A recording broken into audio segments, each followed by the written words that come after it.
Hey guys, Nancy here. Hope everyone's doing well. Thanks for joining me. We'll look into some MTG stocks and see what has changed. Also, I just knocked my phone holder. Move that over there. Sorry.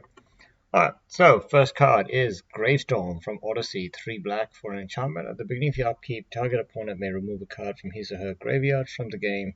If that player doesn't, you may draw a card. This actually feels pretty good. But you only get one card from them. And if they can remove a card, then I guess you don't get anything. For 3 black, that's actually kind of limiting. It's a gimmicky card. It's kind of cool. The spike up is a bit extreme, but yeah, I think it's actually pretty cool. Leech Ridden Swamp from Dual Decks Nissa versus Obnixilis. Land Swamp enters the battlefield tapped. Pay 1 black, tap. Each opponent loses 1 life. Activate this ability only if you control 2 or more black permanents. Okay, so that's limiting, but I assume for life loss decks that's not too bad, and it's from Shadowmoor and Plane Chase, which might limit the amount of exposure this card's gotten before. Ritual of the Machine from Alliance. This is a reserve list card. I've seen it before. It has spiked to all new heights, which is interesting. I wonder if that's because it's expecting. We should probably look at some other reserve list cards and see if they all have a similar reaction, because in my mind, some of the big name reserve list cards are actually flatlining or falling unless another stimulus measure has been announced, which as far as I know, there hasn't been one, so we'll have to see. So yes, this card has moved up by $10 to almost $20, so 100% gain. Quite impressive in a couple of days. Izuki Lizuka, the Ruthless, Saviors from Kamigawa. Now we're going to see this over and over again. Kamigawa, some spoilers have been announced. It is going to have samurais, for sure. It's going to have ninjas, for sure. So between those two, the spikes are acceptable, believable. There's no issues with them, especially for samurai support. The only thing is, the card's still bad. Like, yeah, okay, you can make a gimmicky commander deck out of a card like this, but it's still a bad card. It's 5 mana, 2 red, for legendary creature human samurai with the Bushido 2. Now, let's say Bushido becomes something more than what it is in this card, which is when this blocks or becomes blocked, it gets +2/+2 until end of turn. So, best case scenario, this is a 5/4 for 5 mana as a legendary creature human samurai. He's got an effect, 2 colorless, 1 red for Sacrifice a Samurai. Samurais you control gain double strike until end of turn. There are easier and less expensive ways in most cases to do that. I guess it's not a bad sacrifice outlet, but it actually feels like it is. But it's a sacrifice outlet in red, which is maybe unique enough where it's playable. So right now sitting at $2.88. Next, Corpse Harvester from Legions, 3 colorless, 2 black for a 3/3 creature zombie wizard. That is moved up by about 100% as well. 1 black, 1 colorless to tap, sacrifice a creature, search your library for a zombie card and a swamp card. Reveal them, put them into your hand, then shuffle your library. Oh my god. It's not the most amazing card, but it doesn't feel like the worst card. I mean, you get to look for a zombie and a swamp. I mean, 5 mana, wait until this guy gets a turn, then tap, draw. But it's tutoring for a card, and zombie cards can be pretty unique, and they're going to make better and better ones as time goes on. So unless this guy gets reprinted, I assume that he's going to plateau around about $2 from now on, and maybe continue going higher. You can get a lightly played for $1.11 on TCG. Maybe there's too many copies out there. 11 listings doesn't seem like a lot. But yeah, I don't know. Don't buy it all out. But I mean, for $1.11, you're not losing too much if you do. But I feel like they're going to probably print this card out at some point. Otherwise, it's just a pretty okay Commander zombie card. One that I didn't know existed. Golgari Signet from Commander Anthology, $1.59. These signets are insane. I need to find all of them and put them aside for later use. Or handy resaleability when they actually start spiking. Thran Tome from Weatherlight, 4 colorless artifact. Pay 5, tap, reveal the top 3 cards of your library to target opponent. Bury one of those cards the opponent chooses of the opponent's choice. Draw the remaining cards. Expensive. It's moved up very slightly in the last couple of days, and it actually fell from a massive high and is on the reserve list, but it's still, yeah, I mean, this is the kind of stuff you have to be careful of. It went from 80 cents all the way up to $6 or something, and then dropped back down to $1.55. People might be trying to buy this card out like at $4, $5, and some guy obviously bought them all out at like, 80 cents. Started selling them all, and maybe he himself hasn't gotten out, but he's now selling them at $1.55. And this could totally spike again, and it does look like it's moving up, but it's just not a good card. Moving on, Curiosity Crafter from Commander 2021. 3 colorless, 1 blue for a 3/3 Bird Wizard flying. You have no maximum hand size. Whenever a creature token you control deals combat damage to a player, draw a card. Wait a second, wasn't this in the Commander? Oh, yeah. So it's a Commander 2021 card. And it's moving up very aggressively in the last couple of days. So this card, I mean, don't get me wrong, it's a good card, right? It's 4 mana for a 3/3 flying that says you have no maximum hand size. And whenever a token deals combat damage to a player, you get to draw a card. It doesn't even say you may draw 1 card per turn or anything. It's just every single token does it. And there's a lot of different ways to get tokens to deal damage. So, yeah. Teferi Time Raveler, Old Border from Secret Lairs. Oh god, I did not get this one, but no surprise, this thing has gone absolutely crazy. There is a Secret Lairs version of him, apparently, which is 29.74, which, do I have him? It looks familiar, but maybe not. I might only have the Lion. God, I'm so bad with these names, even worse than Rudy. Teferi Time Raveler, really massive wall of text, but sitting at $30. Looks like people really enjoy it. Maybe not many people bought it because of the weirdness of it. So, Abomination from Legends, not on the reserve list, 25 cents version available for 4th edition.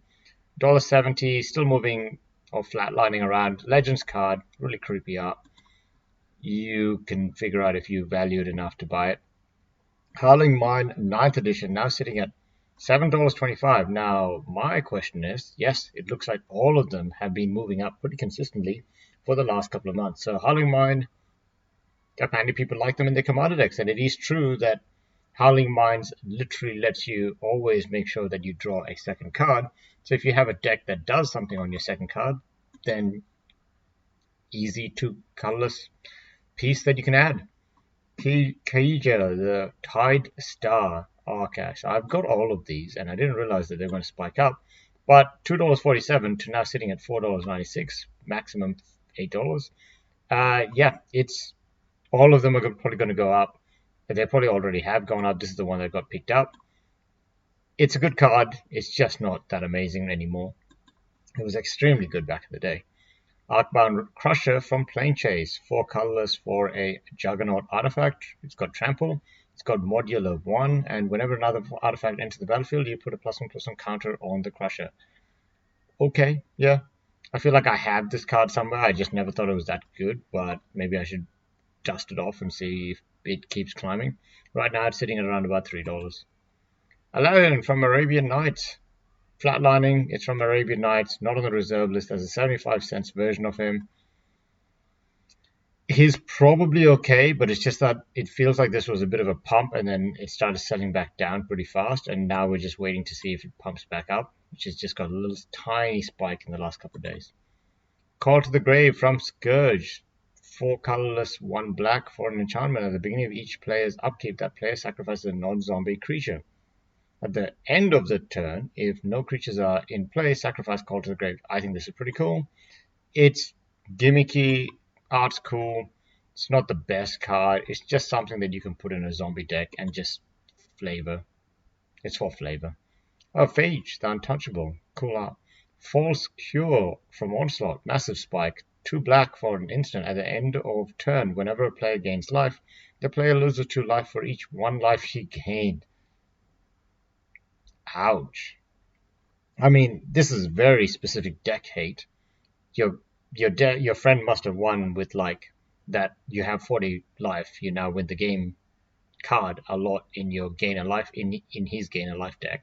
So you can buy this card specifically despite him, but it's a bit awkward. Modern, so we're going to see some very familiar set symbols. So all of the Kamigawa, Saviors of Kamigawa, they're all going to be on here. So we got Oathkeeper, Takina, Daisho. So this is equipment.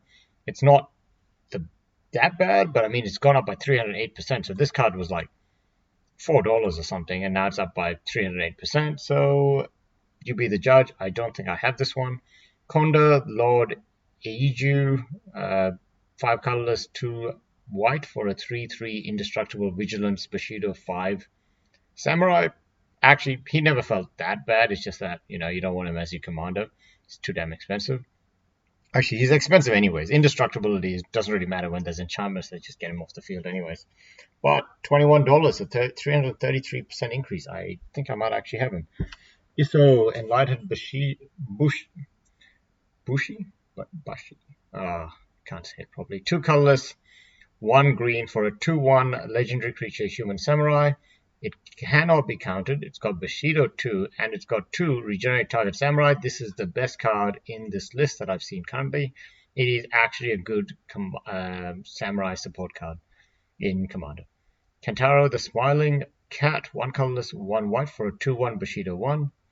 You may pay X rather than pay the mana cost of samurai spells you play, where X is a spell's converted mana cost. So is he pretty much saying that you can play them as colorless spells? So this guy, not bad again. I mean, you don't want him as a commander, but he can help you kind of smooth out your curve a bit, I guess. But yeah, he's not bad. Higaru the Still Wind, 3 colorless, 2 blue for a 3/4 human ninja with ninjutsu, 2 colorless, 2 blue.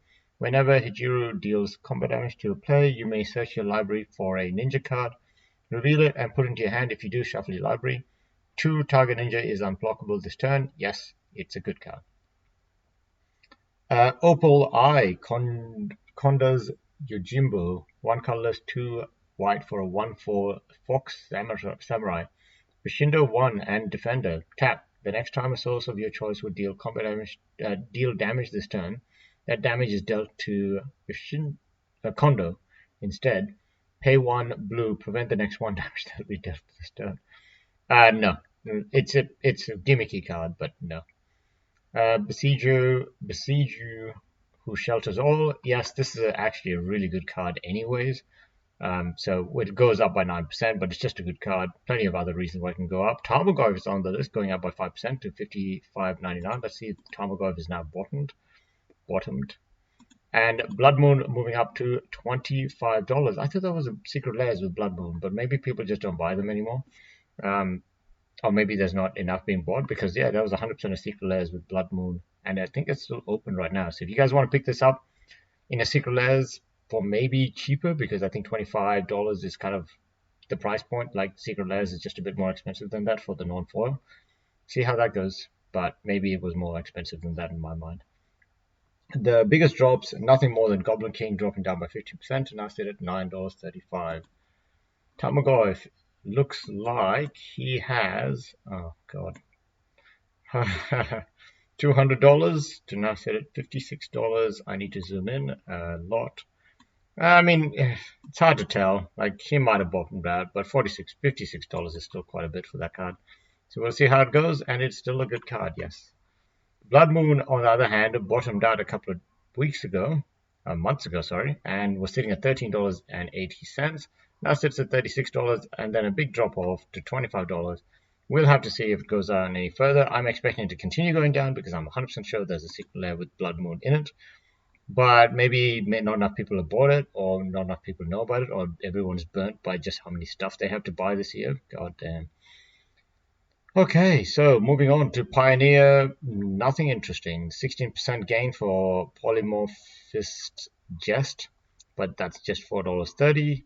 35% gain for Guild Pact Informant, $4.50, but everything else is below 10%, and most of them below 5%. And as for the biggest drops, everything is below 10%, and most of them are below 5%, except for Kalitos, Traitor of Get, now sitting at $15.75. Moving to Legacy. So Legacy, what I was looking out for was things like this. Bayou, Tundra. I'm looking for the big stuff that I know I picked up in the middle or the early part of 2020 and seeing where they're moving, because I'm not planning to get rid of what I have, but I certainly thought that the price point they got to was quite high. So I'm just seeing where they're getting to. If they continue dropping, then I might start gathering them up slowly. If they continue going up, then I might just wait and see what happens, because in my mind, if these cards continue going up, that's pretty much saying that inflation is going to continue going up, in which case things are going to end badly for everyone if inflation goes up by enough and wages don't catch up. If wages improve, then that means inflation will kind of like spiral on each other, which means things will still go badly. So really, the Federal Reserve has to take action of what they're saying. They have to cut back on tapering, and I'll talk about that in a bit. Kamigawa, spoilers, nothing here. So let's move on to the markets update. So big stuff here. Dollar, still pretty strong, and it looks like it's about to get a bit more of a boost in the next couple of days. We'll have to see what triggers that. In my mind, there really hasn't been that much news. It's Christmas rally was pretty much triggering it for the stock market, at least in the last day and a bit. So I'm expecting the dollar to probably flatline for the next couple of days, just because it's really quiet. And then we'll have to see if it starts gaining strength, because at some point this has to cross. And when it crosses, that's the day that it starts gaining strength. Moving over to gold. Gold still looking pretty weak, below the 200, got rejected super hard above it. Gold pretty much acting like inflation doesn't exist. Interesting.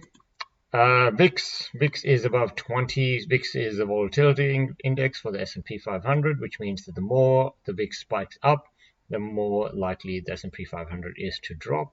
I think the S&P 500 is down a bit, but it looks like it gained in the last couple of hours, and the VIX is about to hit 20. We'll have to see what happens after that. US 10-year, which also measures inflation, is now above the 200 again. This thing is insane, and also I am amazed at how well I must have drawn this line that went back however long. I must have drawn this a long time ago as resistance, and now it's acting as support for the US 10-year, because you can see it was bouncing off it pretty hard back in the day, and now it seems to be bouncing off it pretty hard now. And assuming that now it's above the 200, maybe it'll gain some support and start moving up, which is also bad news for the stock market. But then again, I also watch shows, listen and follow people like Greg Manarino and all those other guys. So while I'm name dropping just random YouTubers, the fact is, if you're into finance and if you're into stocks, then you're probably going to hear about a few of these anyways. And continuing on, oil, pretty good, holding the 70 below the 200, but we'll see what happens today. Copper's a good one to follow. If it's below 200, yeah, we should ease. It really has to get above 200, and then that pretty much shows that the economy is moving again, because Dr. Copper is pretty much the economic following. You pretty much follow copper. If the prices of copper move up and are trending up, that means the economy is moving because everyone's using copper. Truthfully, it could also mean that copper's, drying up and people aren't mining it fast enough, but who knows. Amazon just hitting its 200. This is a big one. I might actually capture this a bit. A lot of things are hitting key resistances, and we're going to have to see in the next couple of days, today and possibly tomorrow, if the stock market finished in the green or the red. If it finishes in the green, it doesn't really change much, because if I look at the weekly, actually, the weekly shows that, oh no, sorry, this is for Apple. Actually, weekly for Apple is very much the stock market. Weekly shows that it's gaining strength, but on the weekly for the S&P 500, it has lost a lot of strength, a lot of volatility right here, bouncing off its, what's that? That's the 9, that's the 20-day moving average. And we'll have to see if it continues bouncing in between this range, flatlining at like 460, or if it starts dropping down to maybe start retesting the 50-week moving average, or even crazier. Oh my god, it cannot do that. The world will fall apart if the stock market ever hits the 200-day moving average at this point. The 200-day moving average has to slowly catch up with it over the next couple of weeks, and then we'll know. Otherwise, that's a 22% drop, and yeah, that's going to be painful for everyone involved. Anyways, guys, Thanks for watching. Have a good one and see you later.